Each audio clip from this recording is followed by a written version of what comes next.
Football বিশ্বকাপ কিংবা cricket বিশ্বকাপ বা এই জাতীয় যে ইভেন্ট বা টুর্নামেন্টগুলো হয়ে থাকে, এগুলো জুয়ার আসর সেটি বলার অপেক্ষা রাখে না। যেগুলোকে আমরা নিছক বিনোদন হিসাবে গ্রহণ করছি, এগুলো বিশ্ব বেনিয়াদের অনেক বড় বড় বাণিজ্যের অংশ। ফলে আমরা মূলত সেই ব্যবসার টুল হিসাবে ব্যবহৃত হচ্ছি। আমাদেরকে ইসলামী শরিয়া সুস্থভাবে বেঁচে থাকার প্রয়োজনে বিনোদনের বহু পথ, বহু উপায় রেখেছে, সেগুলো আমাদের অবলম্বন করা উচিত। নবী করিম সাল্লাল্লাহু আলাইহি ওয়াসাল্লাম বলেছেন, মিন হুসনি ইসলামিল মারই তারকুহু মা লা ইয়ানি। একজন মুসলমান ইসলাম সুন্দর হবে তখনই যখন সে অনর্থক অহেতুক কাজ পরিহার করবে। কোরআন কারিমে আল্লাহ তাআলা সফল মুমিন এবং জান্নাতুল ফেরদাউসের উপযুক্ত হবে যে সমস্ত মুমিনরা, তাদের বৈশিষ্ট্য বলতে গিয়ে সূরা মুমিনুনের শুরুতে বলেছেন, ওয়াল্লাযীনা হুম আনিল লাগবি মুরিদুন, যারা লাগব বা অহেতুক অনর্থক কাজ থেকে বিরত থাকবে, বেঁচে থাকবে, এই মানুষগুলো জান্নাতুল ফেরদাউসের অধিবাসী হবে।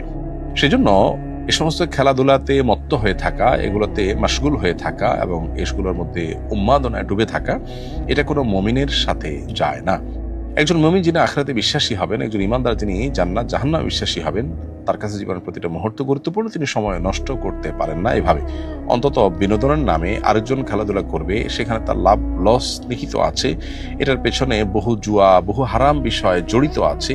এই খেলা দেখতে গিয়ে পর্দায় আপনাকে চোখের জেনায় লিপ্ত হতেই হবে, সেটা থেকে বেঁচে থাকার কোনো উপায় নেই। আপনি ইচ্ছাকৃত গুনাহে লিপ্ত হচ্ছেন প্ল্যান করে, আপনি জানেন এদিকে তাকালেই গুনাহ হবে, সেদিকে আপনি তাকাচ্ছেন, অথচ সেদিকে না তাকিয়ে আপনি পারেন। তো এই কাজটি সন্দেহাতীতভাবে নাজায়েজ এবং গুনাহের কথা, এটি বলার অপেক্ষা রাখে না। যে পরিমাণ কর্মঘণ্টা এর ফলে নষ্ট হয়, যে পরিমাণ জুয়ার আসর এখানে বসে, এটা বিশ্ববাসীর জন্য সার্বিক বিচারে ক্ষতিকর, শুধুমাত্র ধর্মীয় বিচারে নয়। অনলাইন অফলাইনে যে পরিমাণে মারামারি হয়, হানাহানি হয়, যে পরিমাণে আপনার রেশারেশি হয়, এমনিতে আমাদের সমাজে ধর্মীয়, রাজনৈতিক নানা কারণে ভেদাভেদের অভাব নেই। আবার খেলাকে ঘিরে আমরা বিভিন্ন দেশের অনুসারী হয়ে ভাগ হয়ে আপনার গন্ডগোল ফাসাদ হতে পর্যন্ত দেখা যায়, অনেকে আত্মহত্যা করতে পর্যন্ত দেখা যায়। রাজ্যে খেলা দেখা এবং স্বাস্থ্য ঝুঁকি, পড়াশোনা নষ্ট হওয়া সহ বহুবিধ ক্ষতি এই সমস্ত টুর্নামেন্টের কারণে আমাদের হয়ে থাকে। লাভ যদি আমরা বলি তাহলে অলমোস্ট জিরো।